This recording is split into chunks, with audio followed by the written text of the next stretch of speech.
ते दिल्लीत जायचं की महाराष्ट्रात राहायचं हे तुम्ही ठरवू शकत नाही असं वक्तव्य खासदार संजय राऊत यांनी केलं। मी मुंबईमध्ये आणि महाराष्ट्रातच आहे असं वक्तव्य मुख्यमंत्री देवेंद्र फडणवीस यांनी केलं होतं आणि यावर राऊतांनी हा पलटवार केलाय। केंद्रीय शिक्षण मंत्री पदासाठी मोदींच्या मनात फडणवीसच असल्याचा दावा राऊतांनी पुन्हा केलाय। भाऊ हे सांगा, दिल्लीवरून तुम्ही काल आले, खूप बातम्या आल्या, चर्चा खूप आहे, वाढदिवस तुमचा झाला आणि मी आज नागपुरात आहे, संध्याकाळी मुंबईत जाणार आहे। मी मुंबईतच आहे, मी महाराष्ट्रातच आहे।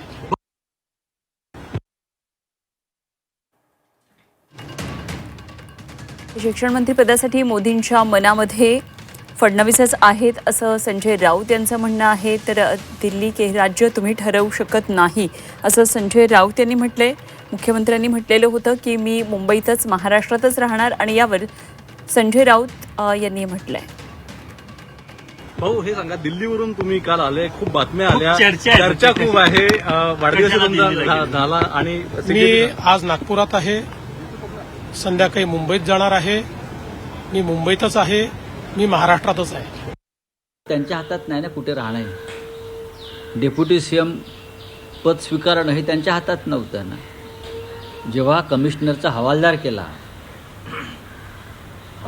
ना कमिशनरचा, तेव्हा मोदी आणि शहांनीच त्यांना आदेश दिले हवालदार व्हा म्हणून किंवा जमादार व्हा म्हणून। त्याच्यामुळे त्यांच्या हातातच नाही आहे ते। भारतीय जनता पक्षात स्वाभिमान किंवा मेरिट आहे कुठे? पण या देशाचा शिक्षण मंत्री जर मेरिटवर करायचा असेल तर मोदींच्या मनामध्ये या क्षणी देवेंद्र फडणवीस यांचंच नाव चालू आहे। आम्ही मनकवडे आहोत असं संजय राऊत स्वतः मनकवडे असल्याचा दावा करतायत। पण संजय राऊत, तुम्ही कवडीमोल आहात, तुम्ही मनकवडे नाहीत। देवेंद्रजी फडणवीस जमादार आहेत, हवालदार आहेत का कमिशनर आहेत हे महाराष्ट्रातल्या जनतेनं ठरवलंय, म्हणून ते मुख्यमंत्री झालेत। महाराष्ट्रातील 14 कोटी जनतेचे आशीर्वाद देवाभाऊंच्या पाठीशी आहेत। तुमच्या पाठीशी कोण आहे? तुमचा नेता आणि तुम्ही हवालदार सुद्धा नाही, रायंदर झालात। रायंदर ज्या पद्धतीनं गावागावामध्ये जाऊन लोकांचं एंटरटेनमेंट करतो, कॉमेडी करतो, तशी रायंदरासारखी अवस्था संजय राऊत तुमची आणि तुमच्या मालकाची झाली। ते बघा, देवेंद्रजी फडणवीस महाराष्ट्राचे मुख्यमंत्री आहेत आणि जनतेनं त्यांना 3 वेळेला या महाराष्ट्राचं मुख्यमंत्री केलंय। शिक्षण मंत्री कोण होणार हे मोदीजी ठरवतायत। देवाभाऊंना महाराष्ट्राचं मुख्यमंत्रीपद हे जनतेनं दिलंय।